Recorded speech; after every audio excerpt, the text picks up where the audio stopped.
It's very good morning. അപ്പം ഇന്നൊരു special vlog തന്നെയാണ്. നമ്മൾ ഈവനിങ് മുംബൈയിലേക്ക് പോവാണ്.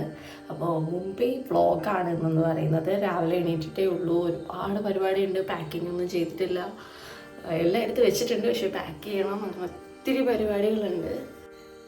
സോ എല്ലാവരെയും welcome back to my channel. ഞാൻ ഇപ്പോൾ കുറേ നാളായിട്ട് ഈ വാവിൻ്റെ ഒരു ഫേസ് വാഷാണ് യൂസ് ചെയ്യുന്നത്. ഇതിൻ്റെ പല ഫ്ലേവർ ഉണ്ട്. ഫസ്റ്റ് ഞാൻ യൂസ് ചെയ്തത് ഒരു പനീർ റോസിൻ്റെയാണ്. അത് സത്യം പറഞ്ഞാൽ നല്ല സ്മെല്ലാണ് കേട്ടോ, നമുക്കത് ഒത്തിരി ഇഷ്ടപ്പെടാർക്കാണെന്നുണ്ടെങ്കിലും. ഇപ്പം ഞാൻ വാങ്ങിയ ആലോവേരയാണ്. ഇതും പ്രോബ്ലം ഒന്നുമില്ല, പക്ഷേ എനിക്കിൻ്റെ സ്മെല്ല് അത്രയും അങ്ങോട്ട് ഇഷ്ടപ്പെട്ടില്ല. പക്ഷേ നമുക്കിപ്പം ഈ ഫേസ് വാഷൊക്കെ യൂസ് ചെയ്യുമ്പോൾ ചില സമയത്ത് നമുക്ക് കുരുക്കളൊക്കെ വരും. അങ്ങനെയുള്ള പ്രശ്നങ്ങളൊന്നും ഈ ഒരു ഫോമായിട്ടുള്ള ഫേസ് വാഷുകൾ യൂസ് ചെയ്യുമ്പോഴത്തേക്ക് വരത്തില്ല. സോ ഏത് സ്കിൻ ടൈപ്പിന് യൂസ് ചെയ്യാൻ പറ്റിയൊരു സംഭവമാണ് ഈ ഒരു ഫോമഡ് ആയിട്ടുള്ള ഫേസ് വാഷ് എന്ന് പറയുന്നത്. അത് മാത്രമല്ല നമുക്കൊരു സോഫ്റ്റ് ആയിട്ടുള്ളൊരു സ്ക്രബിങ്ങും കിട്ടും, അതും സ്കിന്നിന് നല്ലതാണ്. അപ്പോൾ എല്ലാവർക്കും വാങ്ങാൻ പറ്റിയൊരു പ്രോഡക്റ്റാണിതെന്ന് പറയുന്നത്. പിന്നെ ഭയങ്കരമായിട്ട് ലോങ് ലാസ്റ്റ് ചെയ്യും. നമ്മൾ ഈ ഫേസ് വാഷൊക്കെ യൂസ് ചെയ്യുന്ന സമയത്ത് നിങ്ങൾക്കറിയാം, നമ്മൾ ഒരുപാട് ക്വാണ്ടിറ്റിയിൽ അത് എടുക്കേണ്ടി വരും. ഇതങ്ങനെയൊന്നും അല്ല കേട്ടോ. ഇത് എന്തായാലും ഇപ്പം ഞാൻ വാങ്ങിയിട്ട് തന്നെ എനിക്ക് തോന്നുന്നത് ഏകദേശം 4 മാസമായി, ഇപ്പോഴും ഇത് ഉണ്ട്.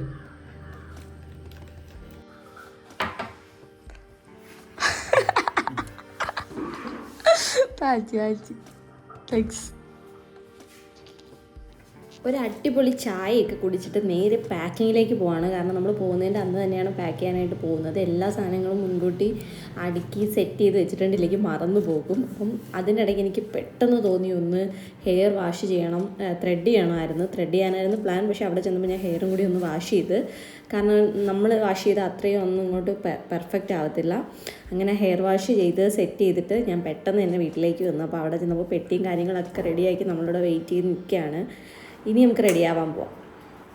ഞാനിപ്പോൾ എങ്ങനെയൊക്കെയോ എടുത്ത് ഇത് ഫിനിഷ് ചെയ്തുകൊണ്ടിരിക്കുകയാണ്. അപ്പം റെഡി ആവാണ്. ഏകദേശം ഈവനിങ് ഒരു 6:30 ആയിട്ടുണ്ട്. നമുക്ക് 9:30 നമുക്കിവിടെ ആറ്റിങ്ങിൽ നിന്ന് നമ്മൾ ബസ് ബുക്ക് ചെയ്തേക്കുന്നത്. ബസ്സിൽ നേരെ നമ്മൾ കോഴിക്കോടേക്കാണ് പോകുന്നത്.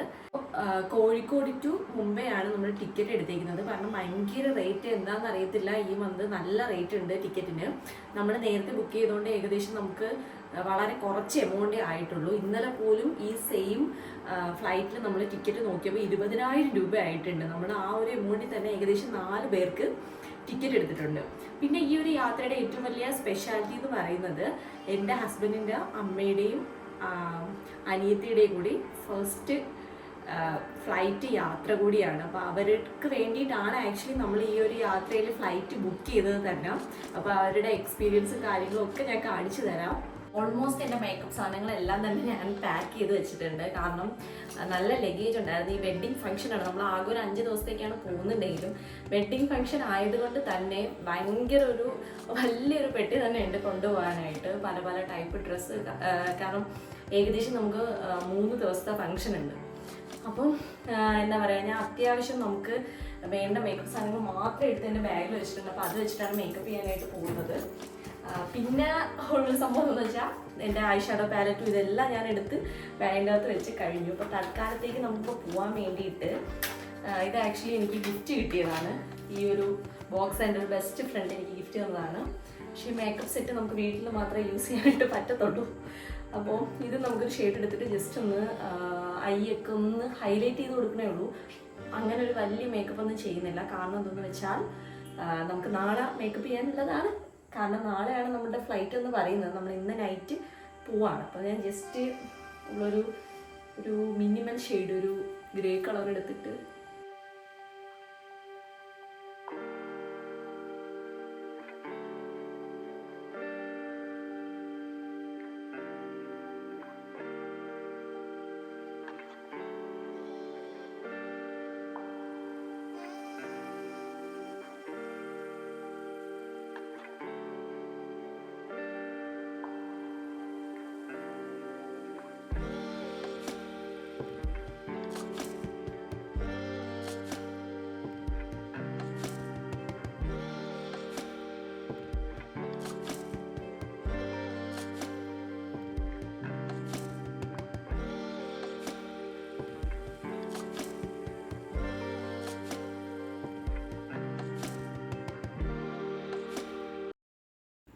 ആറ്റിങ്ങിൽ നിന്നാണ് നമ്മുടെ ബസ്സെന്ന് പറഞ്ഞല്ലോ. അപ്പോൾ നമ്മളവിടെ വെയിറ്റ് ചെയ്ത് നിൽക്കുകയാണ് ബസ്സിന് വേണ്ടി. ഗാലക്സി ടൂറാണ് ബുക്ക് ചെയ്തേക്കുന്നത്. 2 ബർത്തും എടുത്തിട്ടുണ്ട്, പിന്നെ 2 നോർമലി സിറ്റ് ചെയ്യാനായിട്ട് 2 സീറ്റാണ് എടുത്തേക്കുന്നത്. അപ്പോൾ നമ്മൾ രണ്ടുകൂടി താഴെ ഇരുന്നു. അപ്പം കുഞ്ഞമ്മയും അവരൊക്കെ മുകളിലായിട്ട് ബർത്തിൽ കയറി. അപ്പം ബസ് എങ്ങനെയുണ്ടെന്ന് വെച്ചാൽ സീറ്റിംഗ് അത്ര കംഫർട്ടല്ലായിരുന്നു താഴത്തേന്ന് പറയുന്നത്. നമുക്ക് കാലൊന്നും ശരിക്കും വെക്കാനോ ഒരു കംഫർട്ടായിട്ടുള്ള ഉറക്കമോ, പിന്നെ ഇപ്പോഴത്തെ റോഡ് അറിയാമല്ലോ, അത്യാവശ്യം ഒരു ലൈറ്റും കാര്യങ്ങളൊക്കെ ഇവിടെ കൊടുത്തിട്ടുണ്ട്. ഫുൾ എ സി ആണ് നമ്മൾ എടുത്തേക്കുന്നത്. എ സിക്കും നോൺ എ സിക്കുമായിട്ട് വലിയ വ്യത്യാസമൊന്നുമില്ലായിരുന്നു. എനിക്കൊന്നും സിറ്റ് ചെയ്യാനായിട്ട് 750 രൂപയേ ഉണ്ടായിരുന്നുള്ളൂ. സ്ലീപ്പറിന് 950 രൂപയോ 900 അത്രയോ ഉണ്ടായിരുന്നുള്ളൂ കേട്ടോ. അങ്ങനെയാണ് നമ്മളിത് ബർത്ത് തന്നെ ബുക്ക് ചെയ്തത്. ഈ മുകളിൽ നമ്മൾ കിടക്കുന്ന സമയത്ത് ഈ എ സി അവർ നമുക്ക് ബെഡ്ഷീറ്റ് പോലും തന്നിട്ടില്ല. നോർമലി ഇതിൻ്റെ അകത്ത് കയറും ബെഡ്ഷീറ്റ് തരുന്നതാണ്. ഭയങ്കര തണുപ്പായിരുന്നു. മുകളിൽ കിടന്ന് ഉറങ്ങാനേ പറ്റിയില്ല. ഞാനാണെങ്കിൽ ഇങ്ങനെ ഒരു ബാഗ് എടുത്ത് കാലിൻ്റെ മുകളിലൊക്കെ വെച്ച്, കാരണം അത്രയ്ക്ക് തണുപ്പ്. നേരെ നമ്മൾ കോഴിക്കോട് ഇറങ്ങിയിട്ട് ഇൻ്റർനാഷണൽ എയർപോർട്ടിലേക്ക് പോവാണ്. അപ്പോൾ അതിന് വേണ്ടിയിട്ട് ഒരു ടാക്സി എടുത്തു. ഓട്ടോയും ടാക്സി, ഓട്ടോയിലാണെന്നുണ്ടെങ്കിൽ നമ്മൾ 2 ഓട്ടോ വിളിക്കേണ്ടി വരും. അപ്പം നമ്മൾ ടാക്സി തന്നെ എടുത്തു. ലഗേജൊക്കെ ഉണ്ടായിരുന്നു. അപ്പം അതും വിലയൊക്കെ പേശി രാവിലെ പോയിട്ട് അങ്ങനെയൊക്കെ എടുക്കേണ്ടി വരും. കാരണം പല ടാക്സിക്കാരും പല റേറ്റാണ് പറഞ്ഞത്. അപ്പോൾ നേരെ നമ്മളിപ്പം എയർപോർട്ടിലേക്ക് എത്തുകയാണ്. അപ്പം ഞാൻ ഓൾറെഡി ഫ്ലൈ ചെയ്തിട്ടുണ്ട്, അതിൻ്റെ വീഡിയോസൊക്കെ നമ്മൾ ഇട്ടിട്ടുണ്ട്. അപ്പം അമ്മയുടെയും കുഞ്ഞമ്മയുടെയും ഫസ്റ്റ് എന്താ പറയുക ഫ്ലൈറ്റ് യാത്രയാണ് അവരാദ്യമായിട്ട്. അപ്പോൾ അവർ ഭയങ്കര എക്സൈറ്റഡ് ആണ്. അകത്തെ ഓരോ കാഴ്ചകളും കാര്യങ്ങളും എല്ലാം ഭയങ്കരമായിട്ട് അവർ എക്സൈറ്റഡ് ആണ്. അവരുടെ ഫോട്ടോസും വീഡിയോസും കാര്യങ്ങളും ഒക്കെ എടുത്തു. അപ്പോൾ നമ്മൾ നേരെ ഫ്ലൈറ്റിലേക്ക് കയറാനായിട്ട് നമ്മുടെ ലഗേജൊക്കെ നമ്മൾ ഇട്ടു. അപ്പോൾ നമ്മൾ മുകളിൽ വന്നിട്ട് നമ്മളവിടെ നമുക്ക് കുറച്ച് ടൈം ഉണ്ടായിരുന്നു, കുറച്ചധികം ടൈം ഉണ്ടായിരുന്നു. അപ്പോൾ നമ്മളവിടെ ഇരുന്നു, സ്നാക്സൊക്കെ കൊണ്ടുപോയത് കഴിച്ച് അവിടെ റെസ്റ്റ് ചെയ്യാണ്.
ഭയങ്കര ഒരു സന്തോഷമാണ് ഈ മൊമെൻറ്റിൽ എനിക്ക് തോന്നിയത്. അവരുടെ മുഖത്ത് ആ ഒരു സന്തോഷം കാണുന്ന പോലെ തന്നെ നമ്മൾ ഹാപ്പി ആയിരുന്നു. കാരണം ഈ ഒരു മൊമെൻറ്റ് കാണുന്നതിന് വേണ്ടിയിട്ട് മാത്രമാണ് നമ്മളും ഈ ഒരു ട്രാവലിൻ്റെ പാർട്ടായത്.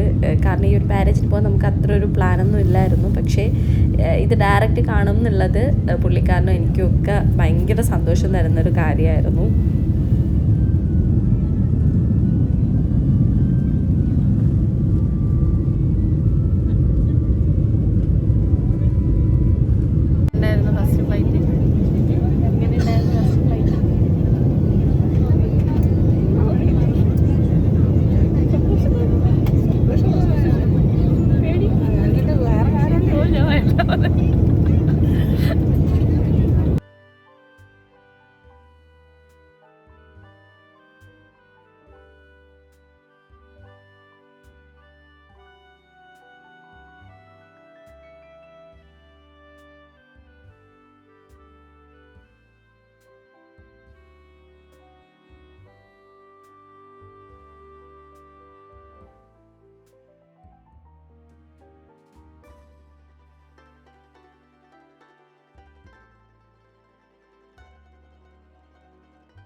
മുംബൈ എയർപോർട്ടിൽ ഇറങ്ങിയിട്ട് നമുക്ക് നേരെ പോകേണ്ടത് താനെ റെയിൽവേ സ്റ്റേഷൻ്റെയൊക്കെ അടുത്തേക്കാണ് നമ്മളുടെ മാരേജിൻ്റെ വീട് വരുന്നത്. അപ്പോൾ അങ്ങോട്ട് പോകാൻ വേണ്ടിയിട്ട് നമ്മളൊരു ടാക്സി എടുത്തു. അത് എക്സലാണ് എടുത്തത്. ആദ്യം എടുത്തത് നമുക്കൊരു അബദ്ധം പറ്റി. വന്നത് മറ്റേ ഗ്യാസ് ഉണ്ടല്ലോ, അപ്പം അതിൻ്റെ അകത്ത് ലഗേജും കാര്യങ്ങളൊന്നും കയറത്തില്ല. അങ്ങനെ പിന്നെ നമ്മൾ രണ്ടാമത് എക്സൽ എർട്ടിഗയാണ് ബുക്ക് ചെയ്തേക്കുന്നത്. അവിടെ നിന്ന് നല്ല ലോങ് ഉണ്ടായിരുന്നു കേട്ടോ. ടയേർഡായിട്ട് പണ്ടാരടങ്ങിപ്പോയി അവിടെ എത്തിയപ്പോഴത്തേക്ക് ഫ്ലൈറ്റിൻ്റെ ഡിലേയും മറ്റും. ഇതാണ് നമ്മളുടെ റൂം. മുംബൈയിൽ അറിയാമല്ലോ, സ്റ്റേ എന്ന് പറയുന്നത് ഭയങ്കര ബുദ്ധിമുട്ടാണ്. പക്ഷേ ഇങ്ങനത്തെ ഒരു സ്റ്റേ കിട്ടിയത് നല്ലതായതേ പറയത്തുള്ളൂ. കാരണം സ്പേസും കാര്യങ്ങളും എല്ലാം ഉണ്ടായിരുന്നു. അടിപൊളി സ്റ്റേ ആയിരുന്നു നമുക്ക്.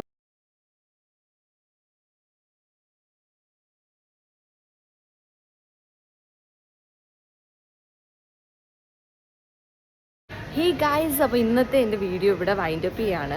ഭയങ്കര ടയേർഡെന്ന് വെച്ചാൽ ഭയങ്കര ടയേർഡാണ്. നമ്മുടെ ഫ്ലൈറ്റും കാര്യങ്ങളും എല്ലാം കൊണ്ട് തന്നെ എന്തായാലും സ്പൈസ് ജെറ്റ് ഒരുപാട് ടൈം മാറ്റി കളിച്ചുകൊണ്ട് നമ്മുടെ തന്നെ ഒരുപാട് ടൈം പോയി.